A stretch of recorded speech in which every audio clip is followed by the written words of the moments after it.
Bledsoe was arrested. Patrick Montgomery was in court. Jonathan Manapa will stay in federal custody. No, I don't take responsibility at all. Hey everyone, welcome to the show. So 49-year-old Pennsylvania resident Peter Schwartz took a wooden tire knocker with him to the Capitol.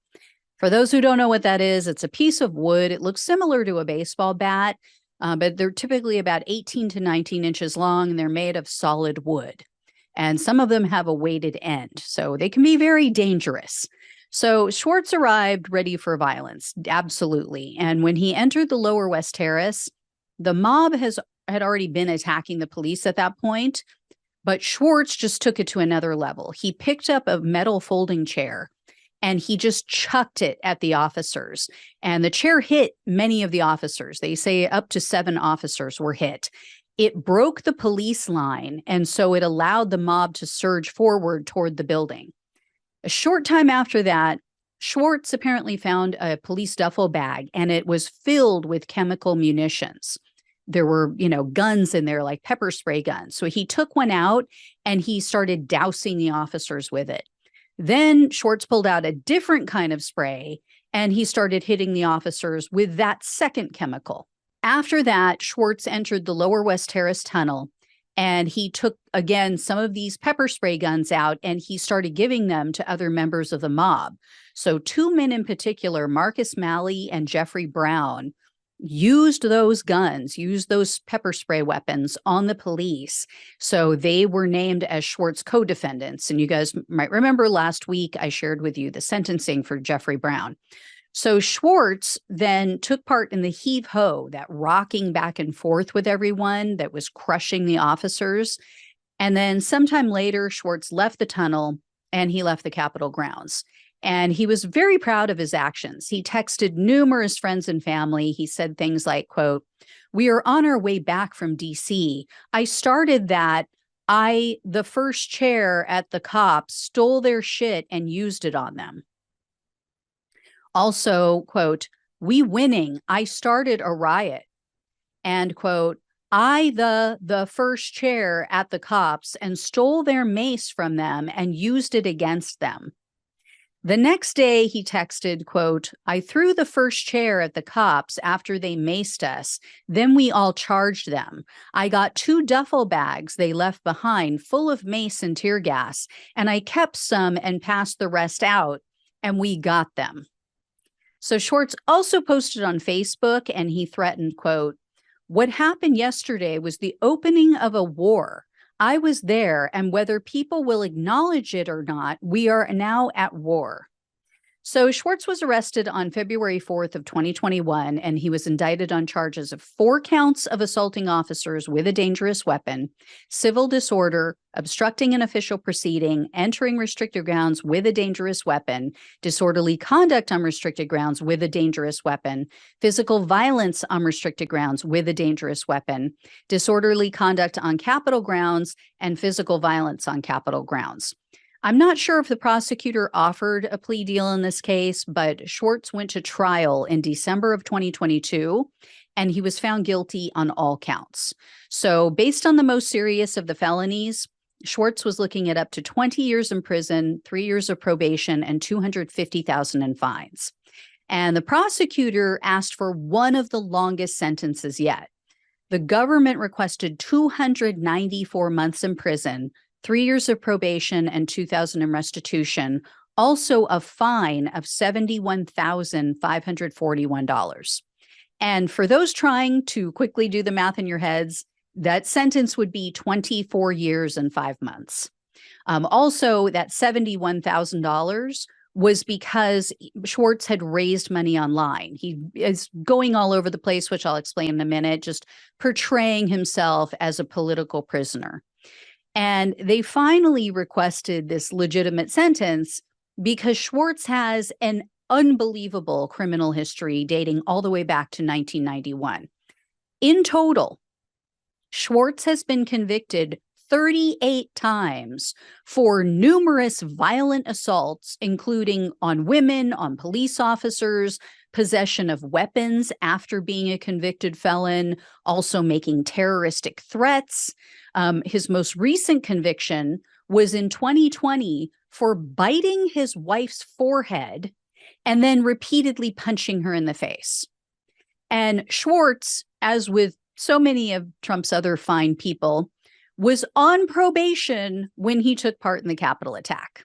And the prosecutor noted that in addition to all of these 38 convictions, he also has more arrests.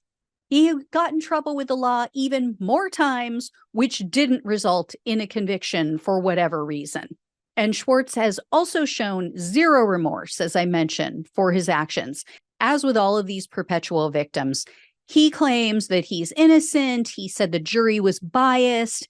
He gave several interviews after his conviction, and Schwartz was telling the audience that he had been, quote, incarcerated for 2 years for something he didn't do.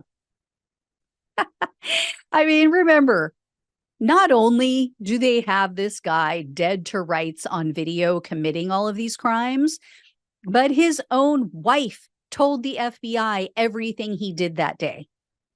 And I have to share this with you guys because it's just too good. It's just too funny. It just shows how low the bar was set for this guy. Schwartz's father submitted a letter to the court, and then Schwartz's attorney mentioned this at the sentencing hearing. His attorney said that Schwartz's father noted that his son, quote, never fails to send cards in recognition of family events and holidays.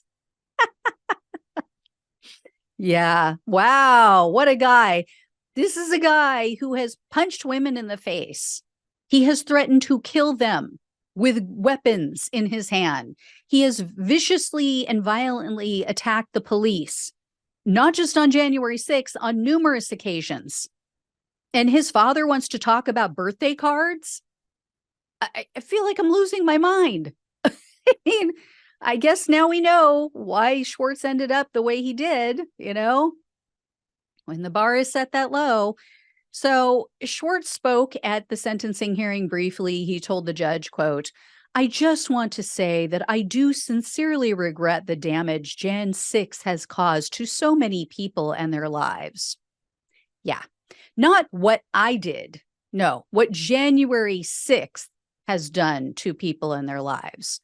As if the date did something, you know, and I have to laugh every time I hear one of these bullshit apologies because this is all I can think of every time. I'm sorry.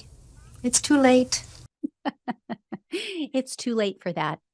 So anyway, U.S. District Judge Amit Mehta presided over Schwartz's case, and he told Schwartz, I don't believe you. I don't believe your apology. Judge Mehta also said, quote, you are not a political prisoner, Mr. Schwartz.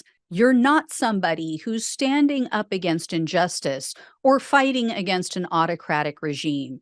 You're someone who took the day into your own hands. You raised your hands against others, much as you have your entire life. And then he added, quote, there are not many who have come before this court with a criminal history like yours.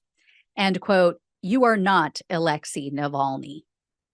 In the end, Schwartz was sentenced to 14 years and 2 months in prison, 3 years of probation, and $2,000 in restitution. So, longest sentence so far. Unfortunately, Judge Mehta rejected the prosecutor's request for the fine. So, I don't know. I guess he gets to keep that money, which is a freaking joke. But, you know, he's going to be in prison for a long time. So I guess he has a lot of money now to use on snacks and renting tablets to watch movies. You know, couldn't happen to a nicer guy. Oh, and he'll still be able to buy greeting cards for his dad. So there's that blessing, right?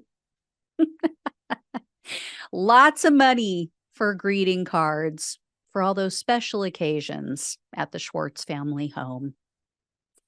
All right, guys, I will let you know if I hear any more about this wonderful man, this political prisoner, this, you know, completely innocent, violent scumbag who Marjorie Taylor Greene is trying to protect.